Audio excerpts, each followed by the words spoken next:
जय सिया राम प्रिय दर्शकों, welcome back to my channel. हमारे चैनल में आप सभी लोगों का स्वागत है।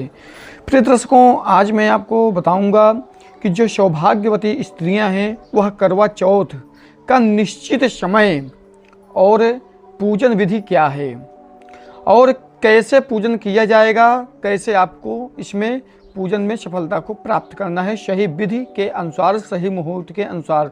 क्योंकि कहा जाता है यदि आप सही विधि और सही मुहूर्त के द्वारा पूजन नहीं करती हैं तो आपका पूजन और विधान दोनों निष्फल माना जाता है।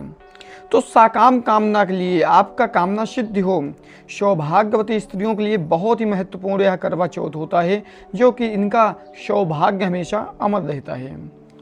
तो चलिए हम वीडियो को शुरू करते हैं। शुरू करने से पहले एक रिक्वेस्ट है, अभी तक आप हमारे चैनल को सब्सक्राइब नहीं किए हैं तो प्लीज़ आप सब्सक्राइब करके बेल आइकन को अवश्य प्रेस करिएगा। प्रिय दर्शकों, मेरा नाम है मृत्युंजय पांडे, मैं हूं प्रयागराज से। तो यहाँ पर जैसा कि आप लोगों ने थंबनेल में देखा कि करवा चौथ का विधि मैंने बताने के लिए यहाँ पर लिखा था। तो यहाँ पर विधि यह है कि प्रातःकालीन यहाँ पर आप स्नान ध्यान करके, सूर्य उदय से पहले स्नान ध्यान करके विधिपूर्वक, उसके बाद अपने सासू माँ के हाथों से बनी हुई सारगी एक होता है जो कि भोग प्रसाद ही कह सकते हैं, वह ग्रहण करना होता है। और सासू माँ के हाथ से बना हुआ यह प्रसाद खाना बहुत ही ज़्यादा शुभ होता है और बहुत ही ज़्यादा आशीर्वाद आपको प्राप्त होता है। और आपका जो यह शाकाम व्रत है करवा चौथ का, वह भी विधिपूर्वक संपन्न होता है, यह विधि के अंतर्गत ही आता है। तो आपको वह सारगी ग्रहण करना है, उसके बाद संपूर्ण दिन भर व्रत रखना है।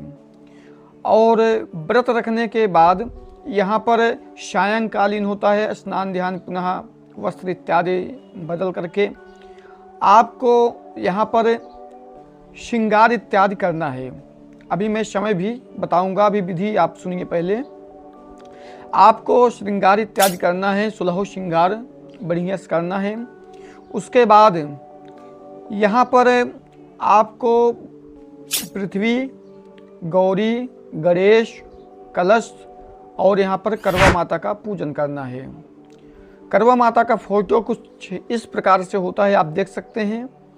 तो इसी प्रकार ले करके आपको पूजन करना है। कुछ विधि और सामग्री का भी यहाँ पर वीडियो मैं दे रहा हूँ, यहाँ पर देख लीजिएगा। जो भी सामग्री है इत्यादि आप ले लीजिए, जैसे हल्दी, 16 श्रृंगार और धूप, कर्पूर और मिष्ठान, फल, पान, सुपारी, गणेश जी को चढ़ाने हेतु दूब। और इसी प्रकार 16 श्रृंगार में 16 श्रृंगार होना अनिवार्य है। तो इसी प्रकार जो है आपको सभी सामग्रियों को ले लेना है। तदोपरांत अगर आप गाय का दूध दही पा जाएं तो और अच्छा है, क्योंकि पंचामृत भी बना करके आप देवी देवताओं को स्नान करा सकती हैं। आप सभी सामग्रियों को एकत्रित करके थोड़ा सा गुड़ और घी भी ले लीजिएगा। इसमें अघियार करना बहुत ही शुभ माना जाता है। करवा माता के नाम से एवं गणेश जी के नाम से आप हवन जरूर करिएगा, वो भी आहुति, मतलब कि गुड़ और घी को मिक्स करके हवन करिएगा, अघियार जिसे कहते हैं। तो इसी प्रकार आपको क्या करना है, आपको स्नान ध्यान कर करके, श्रृंगार इत्यादि वस्त्र नया पहन करके आपको करवा माता के समक्ष बैठना है, जहाँ पे पूजा स्थान है, उनके प्रतिमा को लगा देना है। उसके बाद प्रतिमा को लगाने के बाद यहाँ पर आपको पूजन करने से पूर्व पवित्र होना है, पुनः गंगा जल इत्यादि लेकर के। अब गंगा जल कैसे डाला जाता है पात्र में, पहले पात्र में थोड़ा सा गंगा जल आप डालिए, उसके बाद जल भरिए। कुछ लोग होते हैं पहले जल भर के उसके बाद गंगा जल डालते हैं, तो ये गलत हो जाता है, ठीक है। तो पहले गंगा जल पात्र में भरिए, तांबे का पात्र, पीतल का पात्र हो तो बहुत शुभ है। उसके बाद आप उसमें गंगा जल के बाद जल भरिए और इसी प्रकार आप उसी से अपने आप को पवित्र करिए। पवित्र करने के बाद 3 बार आचमन करिए।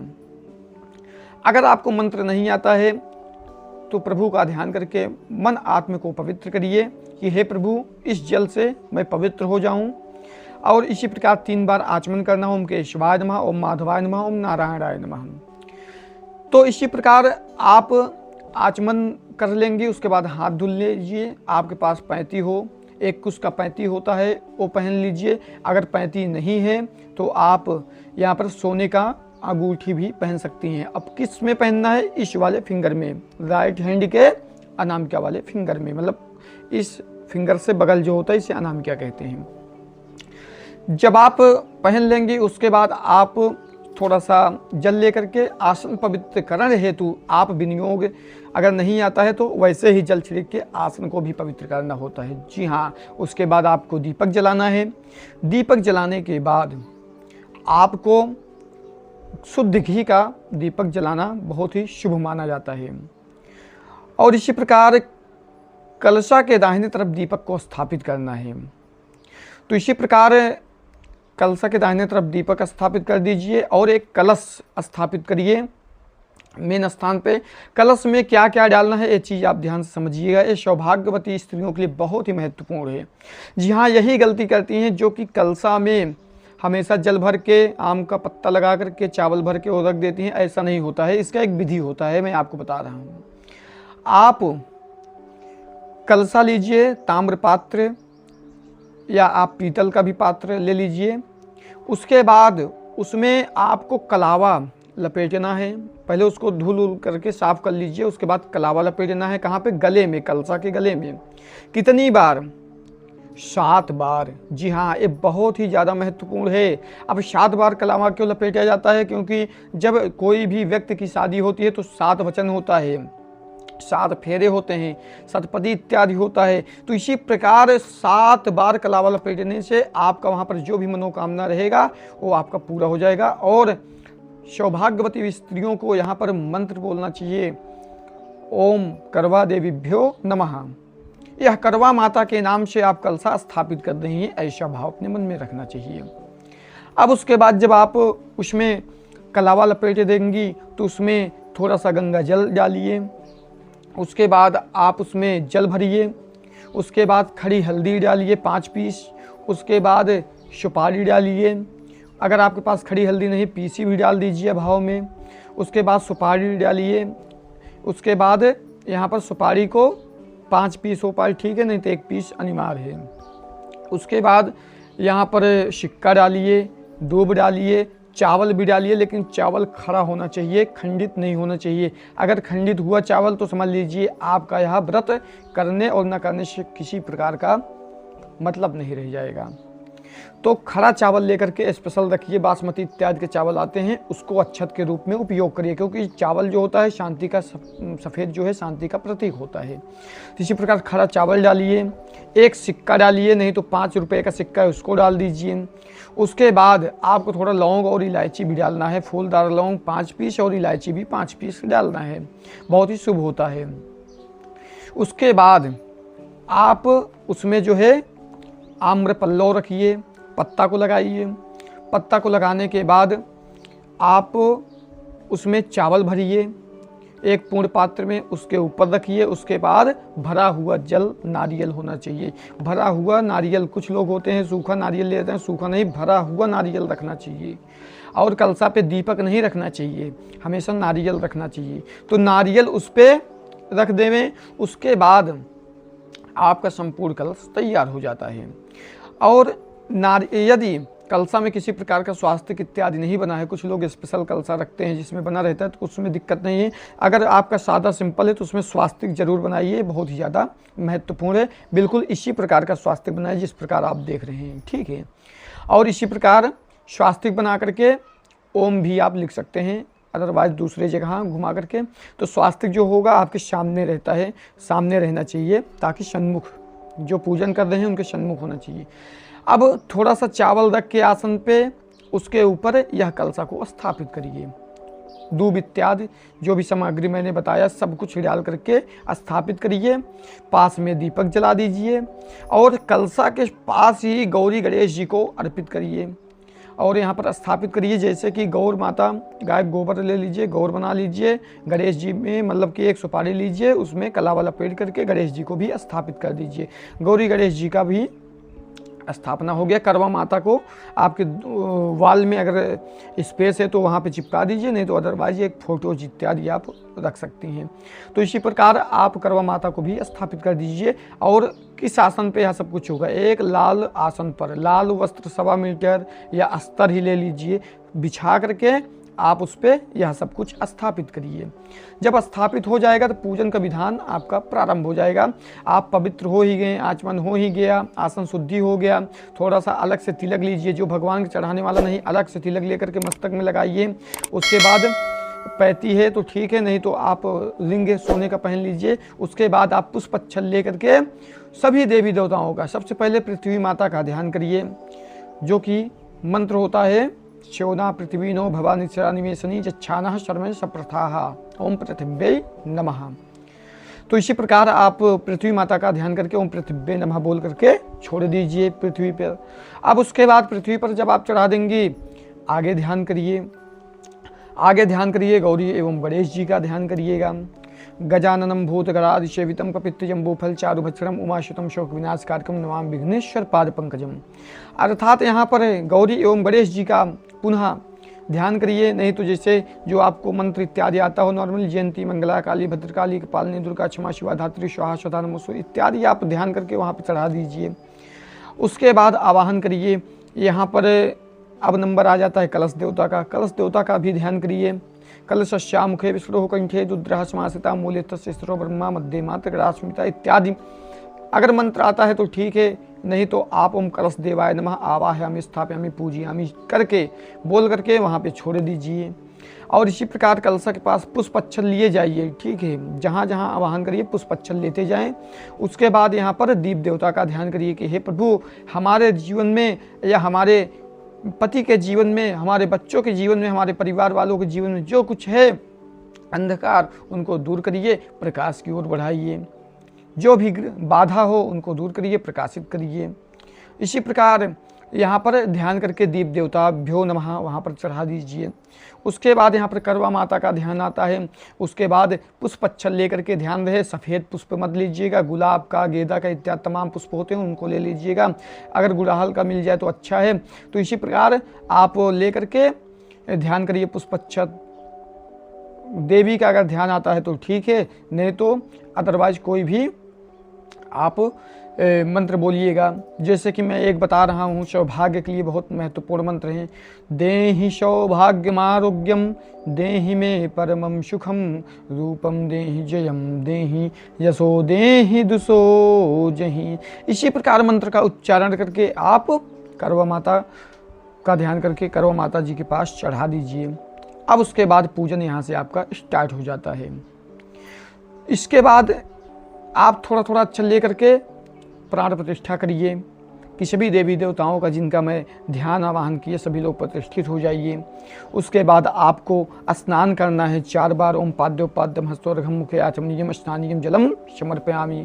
दूध दही से थोड़ा थोड़ा छिड़क करके उसके बाद स्नान, पहले जल से थोड़ा स्नान करा लीजिए, उसके बाद दूध दही से आप स्नान कराइए थोड़ा थोड़ा। दूध दही से स्नान कराने के बाद आपको यहाँ पर पंचामृत अगर अलग से बनाई हैं तो पंचामृत से आप स्नान एक साथ भी करा सकती हैं। दूध दही घी मधु शक्कर ये सब मिलाकर के पंचामृत बनते हैं, थोड़ा सा पंचमेवा भी उसमें डाल दीजिए। उसके बाद स्नान कराने के बाद शुद्ध जल से स्नान कराइए, गंगा जल से। उसके बाद आप सभी देवी देवताओं को तिलक लगाइए, अर्थात हल्दी हो गया, रोली हो गया, कुमकुम जो भी आपके पास उपलब्ध है, अष्टगंध चंदन इत्यादि अर्पित करिए। उसके बाद 2-2 दाना अक्षत चढ़ाइए, चावल चढ़ाइए। चावल हमेशा खड़ा ही होना चाहिए, ध्यान दीजिएगा।